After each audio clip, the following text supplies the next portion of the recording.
আসসালামু আলাইকুম। বাংলাদেশ বেতার, রাজশাহী। স্থানীয় সংবাদ পড়ছি নূরজাহান বন্যা। আজ 10ই মুহররম, পবিত্র আশুরা। মুসলিম উম্মার কাছে দিনটি শোকের।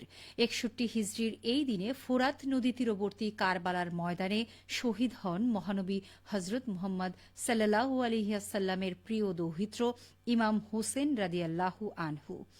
তিনি হজরত আলী রাদিয়াল্লাহু আনহু ও হজরত ফাতেমা রাদিয়াল্লাহু আনহার পুত্র।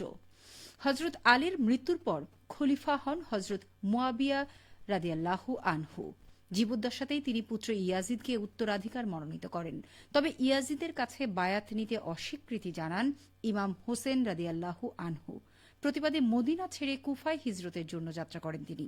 10ই মুহররম অবরোধের বিরুদ্ধে অসম এক যুদ্ধে ইমাম হোসেন ও তাঁর 72 সঙ্গী শহীদ হন। কারবালার শোকাবহ স্মরণ ছাড়াও মুসলমানদের কাছে 10ই মুহররম গুরুত্বপূর্ণ দিন। রাজধানী সহ দেশের বিভিন্ন স্থানে আজ বের করা হয় তাজিয়া মিছিল। আজ সরকারি ছুটি।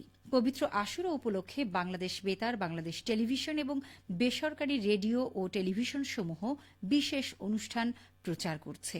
এ উপলক্ষে দৈনিক পত্রিকাগুলো বিশেষ ক্রোড়পত্র বের করেছে। আজ 6ই জুলাই, রাজশাহী বিশ্ববিদ্যালয়ের 72তম প্রতিষ্ঠাবার্ষিকী। নানা আয়োজনে উদযাপিত হচ্ছে দিনটি। আজ সকাল 10টায় বিশ্ববিদ্যালয়ের প্রশাসন ভবন 1 এর সামনে জাতীয় সঙ্গীত পরিবেশন, পতাকা উত্তোলন এবং বেলুন ও পায়রা উড়িয়ে প্রতিষ্ঠাবার্ষিকী শুরু হয়। পরে সেখান থেকে শোভাযাত্রা বের হয়ে ক্যাম্পাসের বিভিন্ন সড়ক প্রদক্ষিণ শেষে সিনেটে ভবনের সামনে শেষ হয়। সেখানে অনুষ্ঠিত সভায় প্রধান অতিথি ছিলেন শিক্ষা উপদেষ্টা অধ্যাপক চৌধুরী রফিকুল আবরার। আলোচনা সভায় সভাপতিত্ব করেন উপাচার্য প্রফেসর ড সালেহ হাসান নকিব। এ সময় বক্তারা বলেন, প্রতিষ্ঠার 71 বছর পরেও বিশ্ববিদ্যালয়ের সব লক্ষ্য অর্জিত হয়নি। সবকিছু সমাধান করে আন্তর্জাতিক মানের বিদ্যাপীঠে উন্নীত করার চেষ্টা চলছে। জুলাই গণঅভ্যুত্থানের হাত ধরে সেই অগ্রযাত্রা আরও ত্বরান্বিত হবে। উল্লেখ্য, 1953 সালের 6ই জুলাই মাত্র 161 জন শিক্ষার্থী নিয়ে যাত্রা শুরু করেছিল রাজশাহী বিশ্ববিদ্যালয়। বর্তমানে পরিসর বেড়ে 12টি অনুষদের আওতায় 58টি বিভাগে 4 বছর মেয়াদী স্নাতক এবং 1 বছর মেয়াদী স্নাতকোত্তরে প্রায় 38,000-এর বেশি শিক্ষার্থী পড়াশোনা করছেন। সিরাজগঞ্জের রায়গঞ্জে প্রান্তিক পোল্ট্রি খামারিদের সাথে ইউটিসি উদ্যোগ বিষয়ে মতবিনিময় করেছেন মৎস্য ও প্রাণিসম্পদ উপদেষ্টা ফরিদা আখতার। আজ সকালে রায়গঞ্জ উপজেলার সোনাখাড়া ইউনিয়নের বাসাইল গ্রামে এই মতবিনিময় ও উঠান বৈঠক অনুষ্ঠিত হয়। মৎস্য ও প্রাণিসম্পদ উপদেষ্টা ফরিদা আখতার বলেন, প্রান্তিক পর্যায়ে অর্থনীতিকে শক্তিশালী করতে ক্ষুদ্র খামারিরা গুরুত্বপূর্ণ ভূমিকা পালন করছে। তারাই দেশের ডিম ও মাংসের চাহিদার অধিকাংশ পূরণ করছে। সরকার প্রান্তিক খামারিদের সমস্যা সমাধান ও উদ্যোগগুলোকে লাভজনক করতে অত্যন্ত আন্তরিক।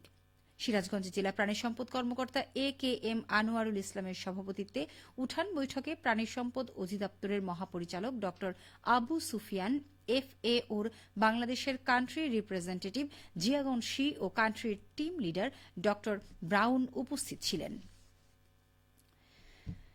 রাজশাহী প্রকৌশল ও প্রযুক্তি বিশ্ববিদ্যালয়ে বাংলাদেশের উচ্চশিক্ষা উন্নয়নের জন্য বিশ্বব্যাংকের সহযোগিতায় পরিচালিত হিট প্রকল্পের আওতায় প্রতিযোগিতামূলক প্রজেক্ট প্রস্তাবনা তৈরির কৌশল শীর্ষক এক কর্মশালা অনুষ্ঠিত হয়েছে। গতকাল বিশ্ববিদ্যালয়ের হলরুমে ইনস্টিটিউশনাল কোয়ালিটি অ্যাসুরেন্স সেল আয়োজিত এই অনুষ্ঠানে প্রধান অতিথি থেকে কর্মশালার উদ্বোধন করেন উপাচার্য অধ্যাপক ড SM আব্দুর রাজ্জাক। IQACর পরিচালক অধ্যাপক ড মোহাম্মদ ইমদাদুল হকের সভাপতিত্বে কর্মশালায় প্রেজেন্টেশন উপস্থাপন করেন সিভিল ইঞ্জিনিয়ারিং বিভাগের অধ্যাপক ড মোহাম্মদ নিয়ামুল বাড়ি। কম্পিউটার সায়েন্স অ্যান্ড ইঞ্জিনিয়ারিং বিভাগের অধ্যাপক ড মোহাম্মদ শহীদুজ্জামান এবং ইলেকট্রিক্যাল অ্যান্ড ইলেকট্রনিক ইঞ্জিনিয়ারিং বিভাগের অধ্যাপক ড আব্দুল খালেক। জামায়াতের কেন্দ্রীয় সহকারী সেক্রেটারি জেনারেল মাওলানা রফিকুল ইসলাম খান বলেছেন, আগামী সংসদ জাতীয় নির্বাচনে ইসলামপন্থীদের জন্য জামায়াতে ইসলামী সর্বোচ্চ ছাড় দিতে প্রস্তুত। আগামী জাতীয় নির্বাচনে দেশের সব ইসলামপন্থীর ভোটের বাক্স হবে একটাই।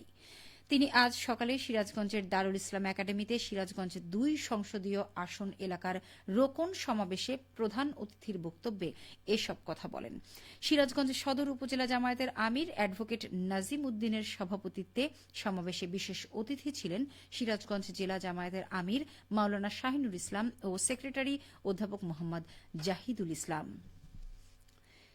নাটোরে মেয়ে শিক্ষার্থীদের আত্মরক্ষার্থে পরিচালিত ২ মাসব্যাপী কারাতে প্রশিক্ষণের মিড টার্ম মূল্যায়ন শেষে জার্সি বিতরণ করা হয়েছে। গতকাল নাটোর সদর উপজেলার ছাতনী উচ্চ বিদ্যালয়ে এ উপলক্ষে আয়োজিত অনুষ্ঠানে জেলা প্রশাসক আসমা শাহীন বলেন, কারাতে প্রশিক্ষণের মাধ্যমে মেয়ে শিক্ষার্থীরা আত্মরক্ষার কৌশল আয়ত্ত করতে পারবে, তাদের মনোবল বৃদ্ধি পাবে। অনুষ্ঠানে অন্যান্যদের মধ্যে অতিরিক্ত জেলা প্রশাসক শিক্ষা ও আইসিটি জান্নাত আরা ফেরদৌস এবং নাটোর সদর উপজেলা নির্বাহী অফিসার আখতার জাহান সাথী বক্তব্য রাখেন। প্রশিক্ষণে ২৫ জন শিক্ষার্থী অংশগ্রহণ করে। সবশেষে আবহাওয়া।